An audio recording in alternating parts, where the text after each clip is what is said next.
See if this actually goes live right on time. Look at that. Getting a little bit better at the streaming thing. It only took a month. Only took a month. Welcome, guys. Gonna get a couple other things here started real quick. So I'm trying a multi-cast thing this week. So we're gonna try her out. Guys, while we're sort of getting started here real quick, I just wanted to I don't get paid by anybody, obviously, definitely not big enough, but I'm trying this new thing. It's called a Remarkable. It's like a digital paper, and it has been freaking awesome. I absolutely love it. It's just like a notebook. I mean, except you don't have to throw away the papers or worry about tracking it down on wherever you wrote it down. So, um, guys, today I want to talk a little bit about the customer experience. Um, Customer experience is obviously, I think, a really big part of what I love doing, what I love thinking about, what I sort of obsess about day to day. Obviously, in the service industry, there's a lot as it comes to the customer experience. And I want to just sort of hit on a couple of those things today. I think that it's important that we sort of always talk about it, always put it in sort of the forefront of what we're talking about at the time. Um, and it needs to be obsessed about. It is something that's uberly important when you're talking about the grand scheme of being competitive in any market. Is that those and businesses that choose to be extremely dynamic and obsess about the customer experience and where that customer's experience is on the path of becoming hopefully a customer for life. That I mean, they do better. They're more competitive and for a longer period of time. So, the biggest thing that I've actually come to realize over the last couple weeks, as I started researching a lot of these topics that I want to talk about, is if you're an employee of a business, you can make the personal decision to impact the customer's experience, but it's ultimately the owners, the cultures, the business's decision on what you want the customer's experience to be. Are you more P&L driven? Are you more worried about profits? Are you more worried about your bottom line and protecting that? Do you view the customer as nothing but a part in the piece of what you want as a business? Like maybe it's a lifestyle business, which is provide for you in a certain way. Um, or are you very customer centric? And I think that those two things are really big and important to distinguish. That if you work for someone or manage for a business or for someone and are being told to, I guess, go against the grain of what you think you should do in terms of the customer's experience, it's important to identify that and maybe potentially get out from under that umbrella and go somewhere else. But when you're talking about the experience of a customer, customers really only care about value and value only. I mean, that is the burden. It's whatever service you're offering and stuff like that. Obviously, again, I do pest control. It's easy to obsess about being really, really good at pest control, but the actual question that you should be asking yourself is, does the customer care? It's a hard question to ask because it's sort of a hypothetical answer that you can give yourself at times, and you have to gauge at where you're at in that process of why you're answering back the way that you are. Because in reality, when you're talking about the customer experience and everything, let's just say again, I'm going to apply my filter and do pest control. It'd be really easy for me to go up and start talking about bugs and science, how the chemical is going to interact with the bugs in this certain way, and it's going to be really awesome. And have a customer really not give a rat's ass about what you're saying, or actually lose value in what you're saying because to that customer, that is not what's actually valuable to them, or they don't care enough to know about any of that, and they're just blunt and honest, and they just want you to not. They just don't want to see bugs. They just don't want to see bugs or whatever service it is you offer. They just want the job done and for you to be gone. That is their value. Um, Imposed and forced value is something that I've started to, I think, come to an understanding of. the meaning of that, and what I mean by imposed value or sort of enforces, is just sort of the example that I gave of having this knowledge that you can partake and give to that customer and expecting them to view that as what you have to offer as value is a really big mistake that a lot of people make in business, especially in the service industry. I know that the service industry, there's a lot of businesses that are very aged that come from having done business 30, 40 years ago, where that actually was quite valuable. But in our culture nowadays, what is driving value, that's what's lost a lot in service industry, is that we get caught in a little bit of a shell and a filter of this, I guess, the environment that we're operating in, which is everything pest control or everything HVAC or everything window washing, whatever the case is, of the tools, the science, the techniques that surround what we do in our industries, and thinking that the customer is immediately going to view that as valuable or cool or niche, like that they're going to like it as much as we are. And I've learned this the hard way a few different times. Obviously, I share that example not just as a hypothetical I just randomly thought of in my mind of customers not caring, but I remember going to an escalated customer that was very upset with the performance of the service. I showed up and I started trying to blow her away with what I thought was this really great speech of bugs and product and everything that I was going to do that was so special. I was feeling really great about myself until she cut me off mid sentence and said, "Listen, I don't give a shit. You guys have sucked so far and I want you to stop sucking," and shut the door in my face. And I remember having this ego moment of being like, wow, what a bitch. And then I laughed when I got to the van and I was like, well, of course she thinks that. Like, of course she doesn't care what I have to say, because what if that technician on the front end had said those same things? I mean, it can come across as much of a sales pitch as anything instead of the actual science of things. So, in the service industry, right, the space that I'm laughing because I just keep thinking about that. That lady lives right around the street from my house, and I think about that every freaking time I pull into my street.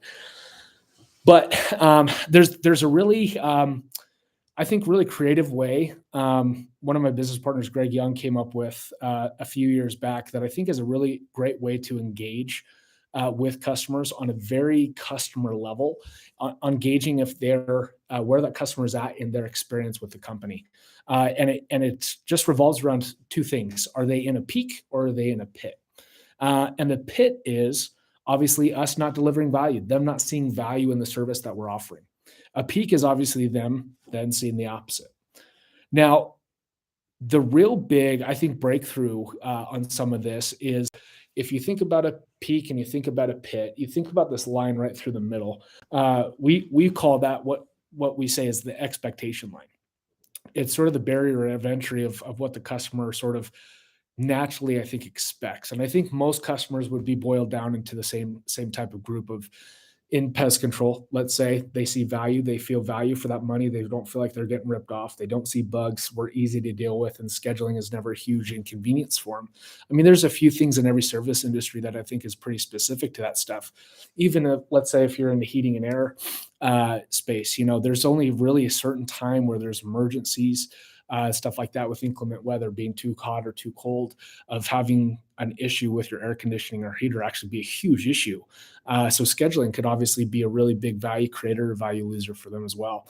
And when you're talking about the expectation line of where customers come in and how you can gauge their experience that they're having with you, is you have to get extremely good at judging on hypotheticals and where you feel like that customer is on how you're delivering above or below that expectation line that customer has coming in.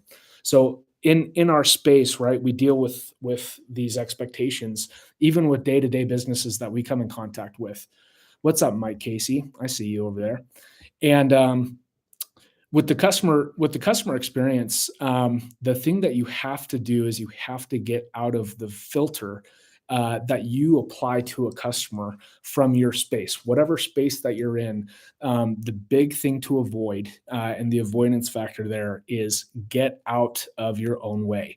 Get into the shoes of the customer and think about what it would be like to go through what they're going through, go through paying us for a service that's not working, go through paying for a service and then calling them and having them not to get out to you immediately, going through the perspective from the customer and where they might be at Picks and Pete's wise really helps paint a vivid picture of how well you're delivering on that customer experience. Now, the other thing to remember with customer experience too is sample sizes. If you have one customer every single day that's extremely ecstatic, it'd be really easy to get into your head that we're doing a great job, especially if the other customers aren't audibly upset and polar opposites. The mistake that we make, though, is that the silent majority of customers in any type of business are actually what's going to dictate and drive your business the most. And the silent majority are the silent killers. Like you, if you are not trying to guess and really try to hone in where they're at on that experience with your company and where they must be at with their expectation line coming in or where they're at pits and peak wise, you're really going to lose a lot of customers. And that silent majority, as silent as they are during their experience with your business, the silent they're going to be on the way out too. And you're not going to glean any information or data from them on the way out to know how to improve your business. So the best companies, they obsess about the extremely small things. Extremely small things. It is not, absolutely not, the customer experience what you know. It doesn't matter how much you know about pest control. It doesn't matter how much you know about heating and air, about construction, about this and that. It matters how well you tell and deliver your story. And telling your story, another word for that is setting expectations, the proper thing to expect with that customer when they're inside of the door and their experiences they're going to have with us, the interactions that they're going to have. Now, most service companies are all the same. Companies have a couple different touch points with customers. You have an office operation, you have a service operation, and the normal experience that a customer should probably expect and will is that there's always going to be a feeling of disconnect between the office and the service. Big disconnects obviously lose a lot of value, but normal disconnects, I think there is a type of understanding that comes from a customer when they come into a business that not everything can run mainstream. So being a really good service company, you're going to decide to be that better point. You're going to obsess about the really, really small stuff. Touch points are really, really important. The two operations that you have inside of one business, operations and service, is extremely important to focus on because that is the customer's experience with you. You have the service result, and then you have the how friendly and how efficient are they at coming out and taking care of me immediately, and that's the value deliverer. And so as you're thinking about your services as a whole, you have to get obsessive about those really, really small minutia things and not assuming that you're doing a good job, but constantly putting yourself in the form of what the customer is seeing, what the customer is experiencing, and trying to move the measure one day at a time and get a little bit better day to day. And then stop expecting the customer to know about the inner workings of your business. They are going to assume that every single business in that space is different. And like I said, the companies that get extremely good at telling their story are the ones that are built to last and are going to succeed. So that is extremely important. Tell your story, tell them the experiences that they're going to have in their business, and stop expecting the customer and allowing the customer to apply their filter onto you. That is exactly how you can get above and beyond in the peak zone, is that however much you don't want to assume for them, you don't want them to assume for you. So you have to control that story and that give and take of how well you're telling your story and also delivering on your story. And you have to keep them in that perfect little middle spot of not expecting too much and over delivering on those promises that you make. So as we wade into peaks and pits, the really important thing to understand about a customer psychology is that when you make a mistake, it's not just one mistake for a customer. They have a myriad of different things that they're thinking of once you make one mistake, right? So it's one mistake about scheduling is then immediately attached to price, is then immediately attached to the last time you did that, is immediately attached to my friends have this other company. They don't seem to be going through this. So one single mistake can also cause a big chain reaction of everything that you've done wrong in the past. It can bring everything right back up. And what we talk about in my business is we want to be building credit with our customers and not over withdrawing on that account. Now, withdrawing always hurts a lot more than depositing. Depositing's fun, but as we know, as the money comes in, it goes out quick. So we want to engage our customers' experience on that same line. When is the last time that we delivered a peak for this customer or deposited $1 into that account? The reason why is that when and if we make a mistake, which is always when, right? Because we're not perfect. That's the risk of the service industry is there's always going to be mistakes. You have to have credit built up with that customer. You cannot allow them as you make a mistake, they're attaching it to the 5 other mistakes you just made. They have to have good memories built up over time in order for you to be able to make a mistake and still maintain that customer. These customers in the service industry are the lifeline. They are your blood. They are what makes your company grow. They're what make you so you can keep paying employees. They're what makes you hopefully create that lifestyle that you want as business owners. So to not care about where you're at on that peaks and pits thing, or we're only clean in service, but we're not in the office. I mean, every little thing builds up to whether that customer is really going to hold you hostage or not to a mistake. And so as you're dealing with peaks and pits, let's say we go and we deliver on good pest control. It would be really easy in our industry to say they're not seeing bugs, therefore we must be doing a good job. Instead of realizing, and this is, again, same with everything, that is the expectation. That is not delivering above and beyond. That was what they paid you for. So as we come in and as we deliver on pest control, the reaction that we want to fight is to pat ourselves on the back and think it's job done. What we want to do is then go above and beyond. And how do we do that? Is exactly how you know how well you're going to be able to deliver on the customer experience, right? So as we're talking about peaks and pits, the thing to remember is it's never just give and take. Peaks, in my mind and my math, this is again just my opinion on how I view it. Peaks have to be +2, right, to get you back 1 negative, right? So it's a 2-to-1 ratio. So if you're looking at 1 pit, you need 2 peaks to now get back up to what was even the expectation line. If you feel like the customer is starting at the expectation line, which I would assume, if you want to be safe, always assume they are. Again, obsessed about the small stuff. Don't ever assume, because that'll put you in trouble. If you're assuming that we were doing the bare minimum in the first place, that will put you in a better driving spot to make better decisions to put that customer into a peak, right? Instead of assuming the opposite. We were doing amazing. Why is this customer being an ass that we just dropped the ball on this one little service? Why is the customer now calling and complaining about the bill that they're getting because they haven't been seeing any bugs? They haven't been using any reservices, right? It's easy to assume from your filter. It's really hard to play through the filter of the customer.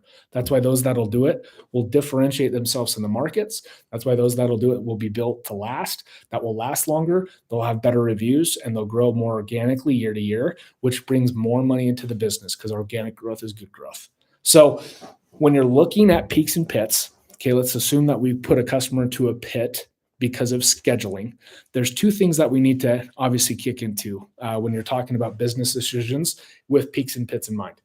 Now, I know immediately that I need to get the customer back into a peak, which is 2 good experiences, not just 1, right? The other thing I need to know is on the back end to never make this pit with scheduling mistake again. Because if you make the same mistakes, right, that math then doubles and doubles and doubles and triples and triples. So if we make the same scheduling mistakes, and that is a huge value loss for that customer, you cannot afford to make 2. You cannot afford to make 3. So you need to make sure that you're viewing what that customer's value points are. Because if it is a high value point for that customer, that math is not correct. It's not 1 for every 2 or 2 for every 1. It is that customer is going to go down 3, maybe 4, maybe 5, depending on their view of value. That is why the customer experience is hard. It's because it's not yours as the business owners, as the business operators. It is the customer's view that matters. nothing else. And a lot of times we try to apply that filter of you should care because we do X, Y, and Z amazing. Doesn't matter. This was important to me, therefore I am leaving. So as we're looking at what to deliver peaks and pits on, you have to have it being surrounding their value points. Whatever they hold valuable is exactly where you need to focus on delivering your peaks.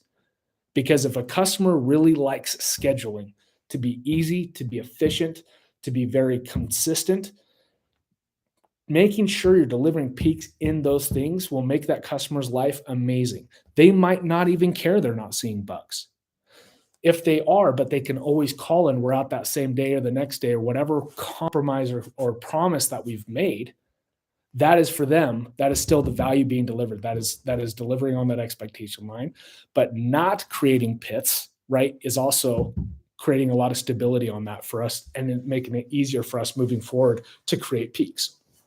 So every customer is very, very different. And that is a lot of that training on how you make sure you can always move the mark just 1% better day to day when you're talking about the customer's experience being solid and consistent, right? So, for example, when we go out, let's say to a restaurant, right? Depending on the type of restaurant, you're going to be expecting a different type of experience, right? Whether it be $10 a plate, $15 a plate, $30 a plate, $100 a plate, those prices naturally have a value attached to it and an experience. What do I want to experience while I'm out doing this thing, right? Also, entertainment. When I go out, what type of entertainment am I doing? What am I going to be spending? Therefore, what do I expect my experience to be? And it's different. What I value in a restaurant is much different than what I value in entertainment or drinks, right? When I go out to bars versus when I go out to restaurants, they're in the same space, but they're not. They're really not. Even myself as a customer, I view those things very differently and I want different things out of that experience. So me coming into an establishment, if that company was extremely good at measuring that customer experience, would have that front employee where I come into face-to-face point of contact with that business to have autonomy to feel that out and to help deliver on that experience, to help me keep me coming back and coming back. And so as we have our different businesses, okay, it's important for us to decide what type of experience we want our customers to be able to have in order for us to be able to deliver on that. What I mean by that, circling back to the very first point that I made here in the video, the business will decide what they want the customer experience to be. And a lot of that is dictated by price on the ability to deliver. So if you are working for a low-cost leader in the area, let's just, for sake of what it is, let's say it's a handyman service. If you're paying and shopping discounts and shopping just the best deal. So check box number 1 is, can you do this job? Check box number 2, which is the most valuable one for them. What cost are you, right? If they choose the cheapest, that customer's expectations are going to be directed, most of the customers, but that customer's expectations are going to be attached to that money, that value that they're going to be paying for that time. So they'll come in with lower expectations. Now, if they're shopping the job to be done and the prices are high, but the expectations are very clear on how that's going to be delivered, the expectation going in is going to be, I'm going to get my hand held. This is going to be very thorough, very professional. It's going to be done very well. It's going to be seen all the way through. It's not, at no point is it going to feel rocky. At no point should I do the follow-up. And the customers that pay certain amounts are always going to be in that threshold of paying those amounts. And that's what we need to understand as business owners, is that wherever we place in our market, ourselves in our markets, those majority of customers that are coming to us, right? They're all saying the same story. And how smart are we to connect the dots on, is this a value shopper? Do I have a value proposition right now, right? Do I have a low cost leader? Or do I have a high cost leader? Biggest example I have to this, again, is just my context of a couple of the marketing things that we've tried to do in the past and the customers that it's brought in. So we've looked for naturally, everything that we could do that has the biggest bang for the buck. What gives the lowest money in, but the highest promise of customers on the way out. And we made the mistake of trying those mail flyers that you send out in the mail. And it sucked so hard the customers that came in because they were just value shoppers. But our whole business is built on being a high cost leader and having value in our target market as a customer that values high end pest control and white glove service. So we had aligned ourselves with the wrong target market, and so even in your marketing efforts, you can help your business and help yourself bring in the right customers by deciding what you want to deliver on as the business to the customer, and you create that by deciding on your price points. So, hey, we want to bring in super high end people that value customer service, that value white glove services, right? You better be buttoned up with your processes and be very good at scheduling and communication internally. But two, set yourself apart price wise, and you'll get that cream on the top. So you set yourself aside with the pricing, but you also then are in control of how to deliver on your customer service. You have to decide what's healthy for your business and what's not, and cut out that stuff that doesn't serve you, right? So as a high cost leader in pest control, again, just from my experience, we tried to do commercial. Commercial is not about high white glove. It's about bang for your buck, bottom line. And so we did not own and need to own any of that space in commercial. Sure, there's money, but there's just not when you're wanting to deliver on a certain type of customer experience. And so deciding to be centric, right, means that is central to who you are, what you do. Every decision spurs out from the center, and that center, if you want it to be, is customer experience, right? Those that can tell that story and maintain that expectation and deliver on it and put those customers in peaks will always, always, always be able to grow. And not just to say, I'm not saying you have to be a high cost leader, charge a shitload to be able to deliver on the customer experience. If you are a low cost leader and that customer is only expecting low dollar things, decide and try to find out mentally, what is that customer though holding me against? What will I cancel for? And I'm going to be really good at those small little things. And I will save money in every other category there is, right? So deciding what type of business you want to be is important, and the most important in delivering the customer experience. You can decide on where to put that customer at with expectations with your business. And it'll really help that front end of the door when customers come in, the right expectations being set and the right metrics being set to gauge that customer experience. Guys, just one last thing I wrote down. Customer only wants a few things.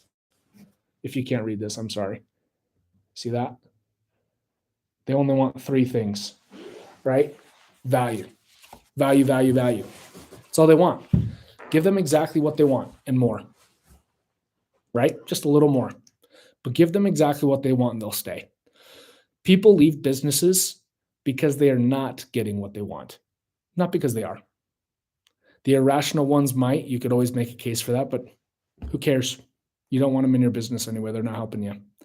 So focus on delivering value, focus on how you need to deliver value in your business, and then gauge the peaks and pits off of what that ideal customer that's in that gravy holds as value, and then move heaven and earth to make sure that you have good metrics and feedback on those peaks and pits, which I'll leave that last point out there before we go. You have to ask your customers for active feedback as much as humanly possible. You have to find ways to get feedback from the customers. The silent majority cannot stay silent. You have to mine for information back to gauge how the customer is viewing you. That is the biggest risk of customer experience, is that you just don't know that. So get active feedback as much as humanly possible. whether it be doing ride-alongs and being able to talk to the customer there in person while the technician's doing the service, whether it be through quality control, of following behind and doing surveys, whether it be active surveys through emails, texts, phone, putting a certain expectation of a seat inside of your business for them to purposely call customers and get feedback. Getting feedback is the lifeline of your business. Google reviews do not count, right? That is more for marketing than to tell you where you're at in that customer experience. The silent majority feedback, that is what's going to tell you how well you're doing on that customer experience, not the Google reviews. If you have 1,000 5-star Google reviews, congratulations, you got 1,000 people to commit to give you a 5-star in the moment. That is not success. That's not the customer experience.